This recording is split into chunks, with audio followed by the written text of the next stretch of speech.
Close to 150 different schools have won at least one state baseball title, but only 16 have won 3 or more. Well, a victory today for Defiance, and the Bulldogs will join that exclusive club as they send future Miami Redhawk Michael Hendricks to the mound against Poland Seminary. Defiance Bulldogs scoring 6 runs in their final 2 innings to easily beat Big Walnut 8-1 yesterday, while the Poland Seminary Bulldogs had to sweat out a 2-0 victory over Bishop Watterson. A picture-perfect day for baseball at Huntington Park. Defiance the visitors, and they waste no time. Top of the first, 2 on for Tyler Weaver. Designated hitter designates this hit as a ribby. Garrett Sierra is going to score from second as Defiance grabs the early lead. Next batter, Gage Cordray. Blooper falls into shallow left center. Shea Smitty comes around from second, and Defiance up 2-0, and the visiting Bulldogs not done. Jimmy Bauer, 2 extra base hits in yesterday's win, continues the hot swinging as he goes left center gap, plating pinch runner Chris Gordon on the double. It's a 3-run first inning for Defiance. Top of the second, after Wes Detter singled and stole second, Smitty goes to the right center gap. It's a 2-out double, and Detter comes around to score to make it 4-0 Defiance. In the home half, Poland responds. Man on second, Nick Romeo pulls the 2-out offering into left field. Jarrett Burkert scores. Poland would get a second run in the second on an error, cutting the Defiance lead in half.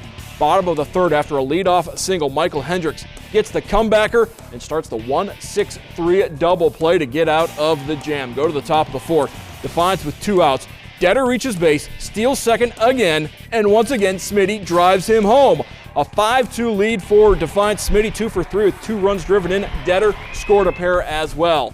5-3 game now in the 5th. Defiance second and third with 1 out. Braden Frederick, a liner. Relief pitcher Matt Baker makes the grab and doubles up Bauer. Tough break for Defiance. Head to the bottom of the 6th. Still a 5-3 game. Poland loads the bases with 2 outs. Hendricks strikes out Eric White as Defiance 3 outs away from the title. In the 7th, after a 1-out single, they bring in Shea Smitty in relief of Hendricks. Smitty got the win yesterday. He comes into today's game, and he picks up the save as Defiance wins 5-3 the final. 3rd baseball title in the last 2 years. 2nd title in the last 3 years. 3rd title overall for Detter, Smitty, and Braden Frederick. And well, in the whole Defiance community, it's 2 state titles this season, as they also picked up that basketball state crown. Hendricks with 6 1/3, struck out 7, broke out a new pitch late in the game to rave reviews. What's amazing is Michael has come so far. He's always thrown hard. He was able to get a scholarship to Miami, but he always struggled to throw strikes. And he stayed the course, and he worked and he worked, and he developed a changeup in the offseason to be able to get that pitch he could throw for a strike. He still had no slider that he could throw for a strike or a curveball, and he's worked at it, and he's worked at it, and he's worked at it, but we still didn't trust it. Coach Weaver said state championship might be the time you use it. He used it the last 3 innings, and he got 4 strikeouts on that slider that he had not used the entire season. Amazing story.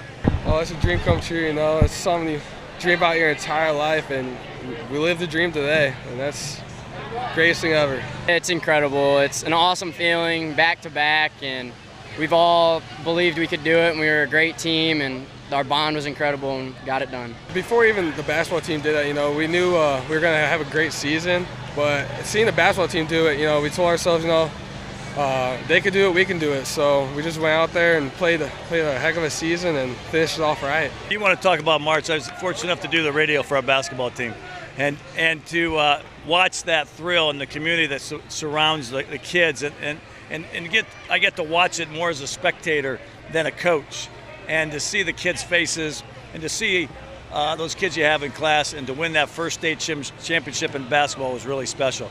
That helped our kids. That helped our seniors. They saw what they went through, and they had that goal. They wanted to do the same thing and get back to Columbus and have a chance, and it was special, and it happened. Let's take a look at how a baseball game is actually played.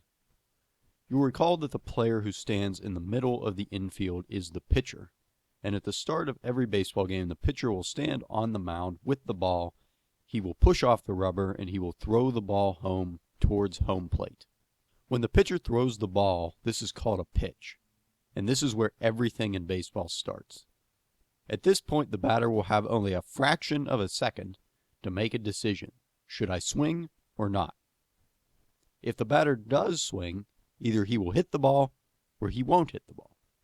If the batter does not swing, the pitch will either be called a ball or it will be called a strike.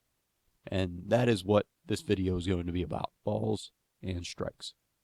We'll come back to this flowchart a few times, so hopefully it'll help you keep everything straight. When the batter does hit the ball, there are a lot of different things that can happen, but in this video, we're just going to focus on these bottom 3 scenarios. So here we have our batter at home plate. Sorry about the white background. I tried to reverse the colors, but if you make this batter white and the background black, he starts to look like the devil. So in order to avoid frightening the younger demographic, we'll stick with the black on white. Anyway, imagine that home plate is here, and we are looking at the batter as if we are the pitcher. Baseball does not have a clock, so we need some way of keeping play moving forward. And this is basically the main concept behind balls and strikes. So once our batter steps up to home plate, an area called the strike zone is created. And this extends from right underneath the batter's kneecap up to the midpoint between his belt and his shoulders. So about where his team's name would be written on his uniform. Vertically, the strike zone is everything above home plate, which makes it 17 inches wide. Because home plate has a depth, if we were to look at it from above, then the strike zone is right at the front edge of home plate, the edge that is closest to the pitcher. When the batter does not swing, if the pitch passes through the strike zone, it will be called a strike. If the pitch does not pass through the strike zone, it will be called a ball. And you might wonder, well, what if the pitch is right on the line? This would also be a strike. If any part of the ball, no matter how small it is, passes through the strike zone, it is a strike. Now, with the ball moving so fast, it might be difficult to tell where the ball was. And so this is the job of the home plate umpire to determine whether the pitch is a ball or a strike.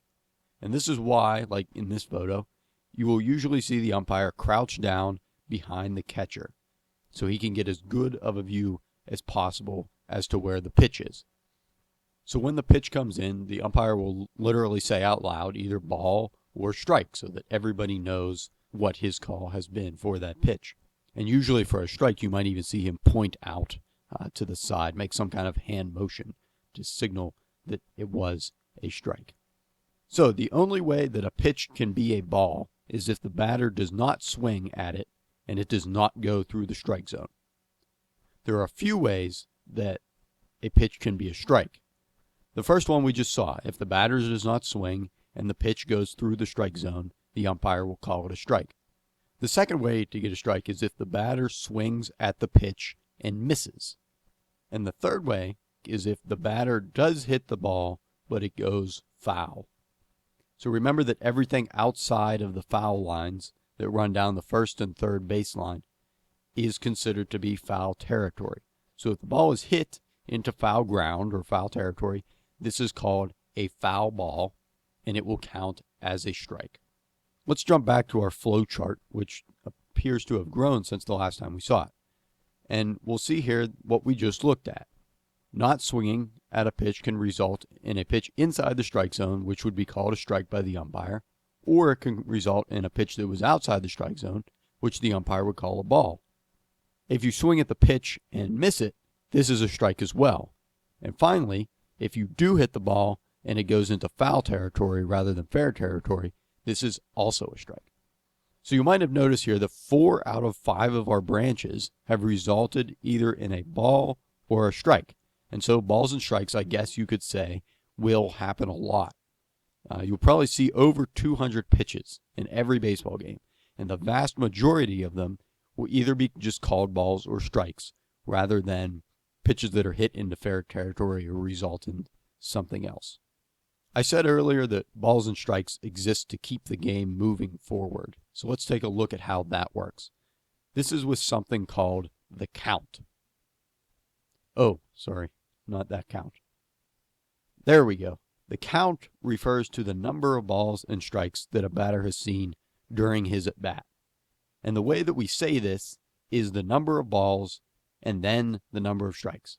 So if you watch a baseball game on TV, and especially if you listen to one on the radio, you will hear the announcer constantly saying something like, there are 2 balls and 1 strike, or the count is 2-1. And if you were watching On TV, usually in the top corner of the screen, it will display the count numerically, 2 balls, dash, 1 strike.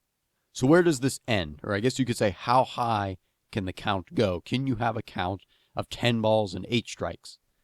Well, the count will continue until the end of the at-bat, which will be the result of a strikeout, a walk, the batter hitting the ball, or, well, there's a bunch of different ways other than this. But as far as balls and strikes go, let's look at these first 2, strikeouts and walks.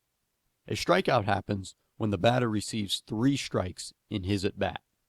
This will be called an out, which is another key element to keeping a game of baseball moving forward that we'll look at more in the next few videos. A strikeout, or any out, is what the pitcher is trying to get, and this is what the batter is trying to avoid. So the last thing to say about a strikeout is that the 3rd strike must come either on a called strike or a swing and a miss, which is also called a swinging strike. This is another way to say that you cannot strike out on a foul ball. If you have 2 strikes on you and you swing and foul the pitch off, it would essentially mean nothing, and you would just get another pitch. Even if you foul off 10 pitches in a row or 100 pitches in a row, or theoretically you could stand at home plate and foul off pitches for the next week, you still would not be out. Although, like everything else in baseball, there is an exception to this, and this is if you are attempting to bunt. A bunt is when a player does not swing at the ball, but instead he holds the bat out and just tries to tap the ball forward a few feet. So here is a batter who is trying to bunt. You can see that he's moved his hand up on the bat, which will make it easier to bunt the ball. So if he had 2 strikes on him here, and he was to bunt the ball foul, then this would be a strikeout, but only because he was trying to bunt. As for a walk, this means that the batter has had 4 balls thrown to him, which means that he basically gets to become a base runner without even having to do anything. He just had to stand at home plate and resist the urge to swing. Although I wouldn't recommend this strategy because usually pitchers are pretty good at throwing strikes. So if you're not going to swing, more often than not, you'll get a strikeout than a walk. Okay, so now that we know that 3 strikes is a strikeout and 4 balls is a walk, let's go back to the count. At the beginning of every at-bat, the count is 0-0, or we would say there is no count on the batter. If the first pitch is a ball, then the count would move to 1-0. If it is a strike, whether it's a called strike, a swinging strike, or a foul ball, the count would be 0-1. The third option, of course, is that the batter will hit the ball into fair territory, and at that point, the at-bat would be over. If he does not hit the ball into fair territory, depending on whether the first pitch was a ball or a strike, the count could either move to 2-0, to 0-2, or to 1-1, 1 ball and 1 strike. Or again, the batter could hit the ball.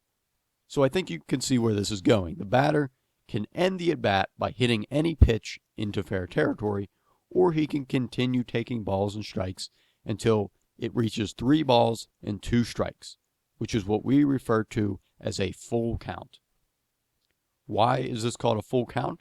Well, the next pitch, if it is a ball, the batter will walk. If the next pitch is a strike, it will be a strikeout.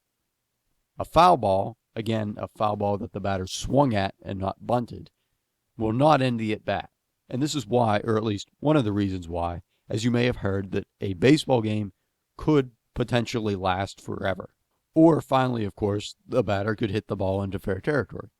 In other words, once you reach a full count, there is a pretty good chance, well, 75% chance in fact, that the next pitch will end the at-bat. So again, let's go back to our flow chart.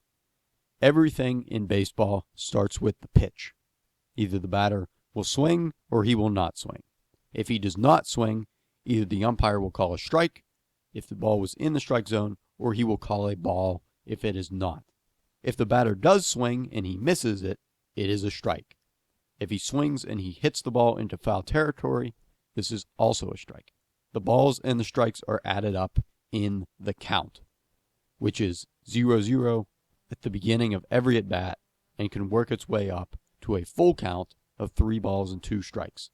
4 balls and you walk, but 1, 2, 3 strikes and you are out.